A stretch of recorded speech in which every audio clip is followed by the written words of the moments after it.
Hola, buenas tardes. ¿Cómo están ustedes? Bueno, hoy les voy a proponer un juego. Voy a hablar de dos puntos voy a tratar. Uno es un hecho paleoantropológico y el segundo es una interpretación de un texto. Yo voy a dar un corolario de estos dos puntos, pero me gustaría que ustedes, además de suscribirse, pongan en los comentarios su propio corolario, a ver qué opinan ustedes, que seguro me va a enriquecer. Primero, hace 5 o 6 millones de años aproximadamente, en la era cenozoica, durante los periodos Mioceno y Plioceno, los homínidos vivían en los árboles, los primeros homínidos. Pero esto en el este de África. Llevaban una vida arborícola. Bien. Hubo cambios climáticos en el este de África en la cual los bosques empezaron a desaparecer. Vino un clima más seco, más árido, y esos bosques empezaron a desaparecer. Por lo tanto, estos homínidos tuvieron que cambiar de vida, lentamente a través de millones de años. Siempre se habla, ustedes vieron en los dibujos que se hacen sobre la evolución del hombre, hay un error feo en esos dibujos. Aparece el hombre al principio y toda la serie de primates o los homínidos en una escala. Entonces, antes del hombre se presenta el chimpancé en forma cuadrúpeda. Entonces se entiende que los homínidos andaban en forma cuadrúpeda en la vida arborícola, y que luego lentamente con los siglos, con los millones de años, lograron la posición bípeda. No, esos dibujos no reflejan una supuesta realidad. Parece ser, según los paleontólogos, que el bipedismo ya estaba entre los homínidos. Entonces fue una estrategia que ellos utilizaron para sobrevivir. O sea que no lo heredamos de los chimpancés. Creo que pretendo ser lo más claro posible, porque es un tema que se somete a mucha discusión, por eso quiero ser lo más simple y lo más claro. No es que venimos de los chimpancés cuadrúpedos y después el hombre se hizo bípedo. Los primeros homínidos se hicieron bípedos. No. Parece ser que fue un grupo aparte, que cuando hubo terribles cambios de clima en el este de África, ellos ya se pudieron adaptar a la vida bípeda, en las sábanas. ¿Esto qué trajo como consecuencia? En primer lugar, nueva organización social, estaban más expuestos a predadores, el uso de la vista para ubicar sus animales de caza, manos libres. Entonces todo esto trajo un cambio que luego llevó hacia los 3 millones de años que aparecieron los australopitecos. Bien, tuvieron que dejar una vida arborícola para pasar a vivir en una vida de sábana. Bien, por supuesto que, como les digo, esto tiene mucha discusión, hay muchas hipótesis, pero en líneas generales esto es lo que pasó durante este periodo, más o menos entre 5 y 7 millones de años. Eso es el punto 1. Estamos hablando de un cambio que sucedió durante millones de años, una nueva forma de vida, que evidentemente tuvieron que adaptarse de una manera particular para poder sobrevivir. Ese es el punto 1. Vamos al punto 2 con la interpretación del texto. El texto que tomé para analizar es el libro del Génesis, el primer libro de la Biblia, de la Torá. Como ustedes saben, ese texto relata el origen del mundo, el origen del hombre, los primeros hombres, las primeras formas de vida, Abraham. Bien. Pero hay algo especial en el Génesis. Lo que ocurre es lo siguiente: desde la Revolución Francesa, cuando se empezó a tratar a la religión como superstición, el libro del Génesis se vio sometido a una serie de críticas muy serias, muy serias, y se culminó con el positivismo, a principios del siglo XIX, pongámosle a la mitad del siglo XIX, el pleno positivismo. Esto de la religión como cosa ya hecha, pasada, antigua, que ya no tenía más sentido para la sociedad, junto con este caer de la religión, conceptual de la religión, el libro del Génesis también cayó. Aparte, los positivistas trajeron la mirada sobre los hechos, y inmediatamente la verdad y la mentira. Entonces, como se descubrió, y como se sabe que el hombre es producto de una evolución, el libro del Génesis se lo trató como un mito en el mal sentido del término. Un cuentito. Pero pasados los siglos, esto cambió. Hoy día sabemos, tanto desde el punto de vista antropológico, teológico y filosófico, que el libro del Génesis es uno de los libros más profundos de la historia de Occidente, porque habla de algo que es nada más y nada menos que la condición humana. El libro del Génesis es un libro abierto, es un libro abierto que se da para muchas interpretaciones. Recuerdan, el fruto, Adán, la tentación de Eva por parte de la serpiente.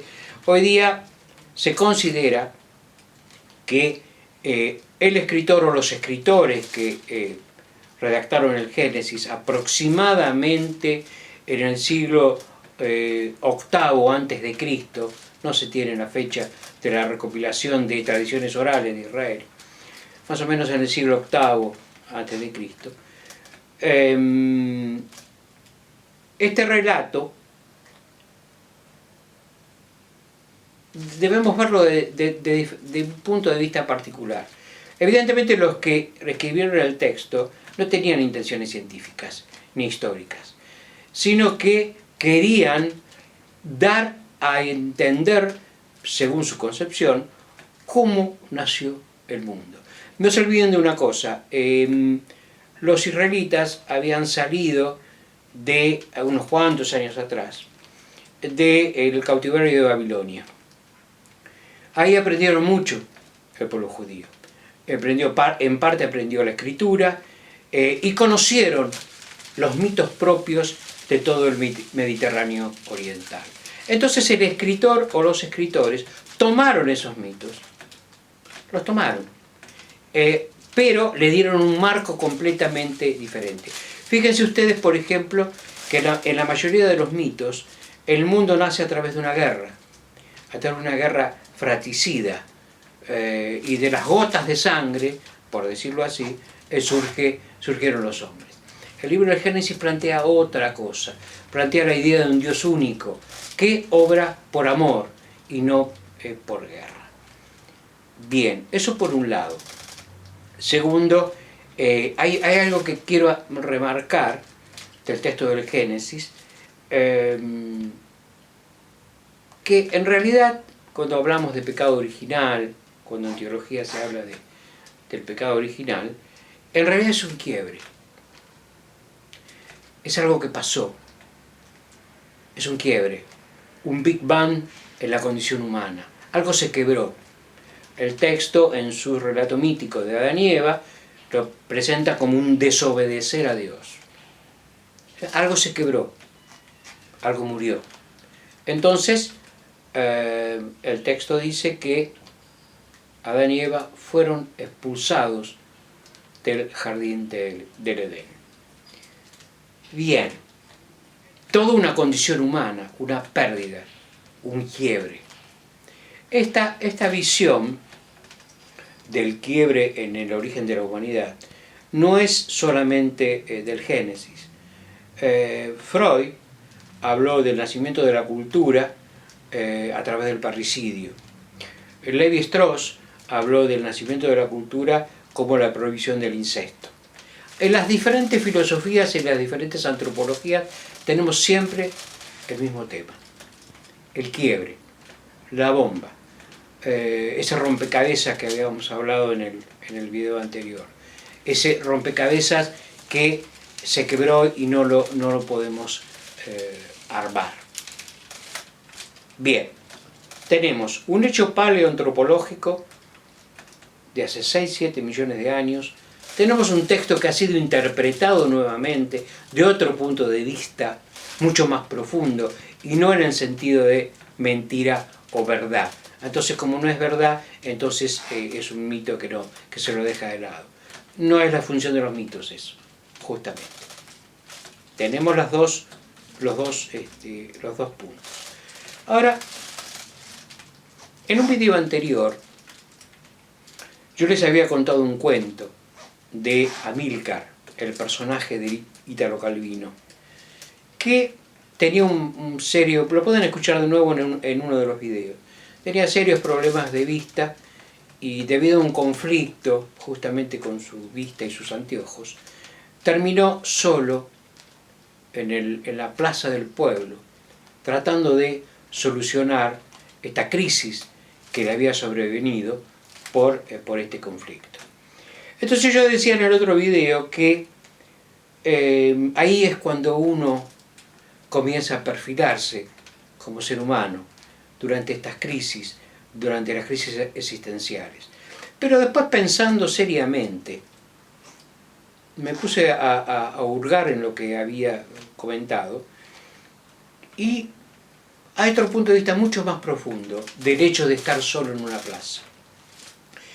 Y lo tomé de Freud. Freud decía que cuando nosotros decimos, bueno, me voy a mirar al espejo y voy a hablar conmigo mismo, Freud decía que esto es totalmente falso.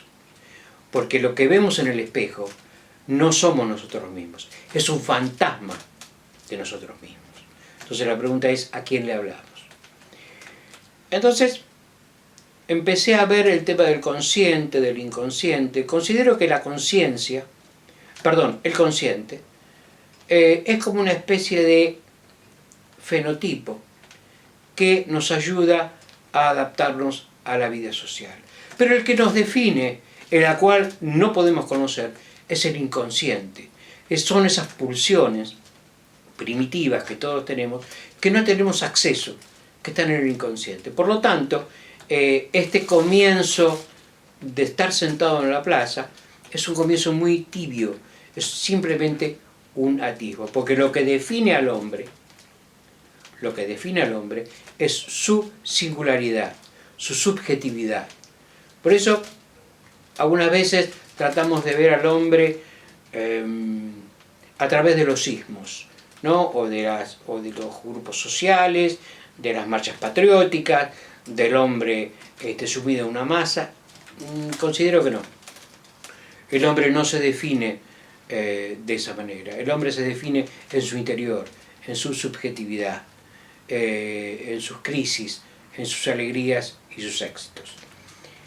Bien, entonces esto, la unión entre los dos puntos de vista y con este punto de vista de Freud, me dice, porque, a ver, estaba escuchando a Gabriel Rolón, el psicoanalista, el otro día, y él decía algo muy cierto. Los seres humanos somos seres de incertidumbre. Como decía Winnicott, nacemos derrumbados. Nuestra vida es justamente alinear y tratar de arreglar esos ladrillos que tenemos cuando nacemos. Porque somos hijos de la incertidumbre, somos seres finitos. Entonces, Gabriel Rolón decía algo muy cierto. Cuidado con la certeza, porque los hombres con semejante certeza de tener la única verdad, decía Rolón, están más cerca de la locura. Por eso somos seres finitos de incertidumbre. Entonces cuando decimos que tenemos la verdad, que estamos totalmente convencidos, cuidado. Incluso me acordé de lo que decía este psicólogo argentino, Luis Ornstein, que decía que pensar, como lo estamos haciendo ahora, pensar es un duelo permanente. ¿Por qué? Porque al pensar eliminamos la certeza.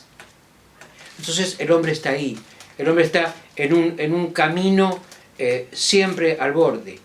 Los que se creen dueños de verdades inmutables, es posible que estén muy cerca de la locura. Por eso yo creo que en algún lugar de nuestro cerebro, en un lugar no topológico, hay una vocecita muy susurrante que nos dice en toda nuestra vida, en los éxitos, en las fiestas, siempre aparece esa voz que nos dice que alguna vez nos echaron del paraíso. Gracias. Hasta la próxima.